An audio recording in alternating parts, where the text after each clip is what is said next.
বড় বড় রেস্টুরেন্টে কিভাবে আমাদের বোকা বানায় দেখুন। শুধুমাত্র গরম তেলের মধ্যে বিস্কুট দিয়ে তারা এত দামি জিনিস তৈরি করে যে এই ভিডিওটি না দেখলে বুঝতে পারবেন না। এটা দেখলেই বুঝতে পারবেন বিস্কুট ভেজে হাজার হাজার টাকার জিনিস তৈরি করা সম্ভব। কিভাবে দেখুন। একটি কড়াইয়ের মধ্যে হালকা কিছুটা সয়াবিন তেল নিন। এবার এর মধ্যে একটি এনার্জি প্লাস বিস্কুট দিতে হবে। আমরা এক এক করে সবগুলো বিস্কুট দিয়ে দিব, আর এগুলো অবশ্যই উল্টে পাল্টে ভেজে নিতে হবে। এখানে কিন্তু খুব বেশি ভাজা যাবে না, হালকা ভাজা দিতে হবে। আর অবশ্যই এই জায়গায় চুলার হিট একেবারে লো করে দিবেন। আমাদের সবগুলো বিস্কুট ভাজা হয়ে গেছে, এই দেখুন। এবার এগুলোকে একটি বাটির মধ্যে ঢেলে রাখতে হবে। এই দেখুন, পুরো বিস্কুটের প্যাকেট ভেজে ফেলেছি। এবার এরকম একটি পিশনি নিন। এবার এই ভেজে নেওয়া বিস্কিটগুলোকে গুঁড়ো করতে হবে। কি অবাক হচ্ছেন?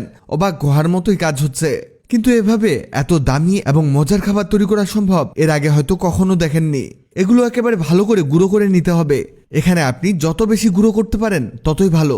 আপনি চাইলে ব্লেন্ডারেও ব্লেন্ড করে নিতে পারেন। এই দেখুন, আমাদের এগুলো গুঁড়ো গুঁড়ো হয়ে গেছে। এবার লাগবে কিছু বাদাম। এই বাদামগুলোকে ছোট ছোট পিস করে কেটে নিতে হবে। আমরা এখানে কাঁচা বাদাম নিয়েছি। কাঁচা বাদাম দিয়ে এর টেস্ট বৃদ্ধি পাবে। এই যে আমাদের বাদামগুলো কাটা হয়ে গেছে। এবার একটি কড়াইয়ের মধ্যে দিয়ে দিন 1 টেবিল চামচ পরিমাণ চিনি। এই চিনির মধ্যে হাফ কাপের মতো পানি দিতে হবে, আর এটাকে মিশিয়ে নিতে হবে ভালো করে। এটা ততক্ষণ পর্যন্ত মিশাতে হবে যতক্ষণ না চিনি গলে যায়। আর যখনই চিনি গলে যাবে ঠিক তখন এর মধ্যে দিতে হবে পাউডার দুধ। এখানে আপনি যে কোনো ব্র্যান্ডের পাউডার দুধ ব্যবহার করতে পারেন। আর পাউডার দুধ দিবেন 1 টেবিল চামচ পরিমাণ। এবার এই দুধ মিশিয়ে নিতে হবে ভালো করে। এখানে গাভীর লিকুইড দুধ দিয়ে এ কাজ হবে না, আর হলেও এর টেস্ট বৃদ্ধি পাবে না, তাই আমরা পাউডার দুধ ব্যবহার করছি। এই পর্যায়ে এর মধ্যে সেই বিস্কুটের গুঁড়োগুলোকে দিয়ে দিবেন। আরও দিতে হবে কুচি করে নেওয়া সেই বাদামগুলোকে। বাদাম দেয়া হলে এগুলোকে মাখিয়ে নিতে হবে ভালো করে। মনে রাখবেন, এই জায়গায় চুলার হিট রাখবেন একেবারে লো।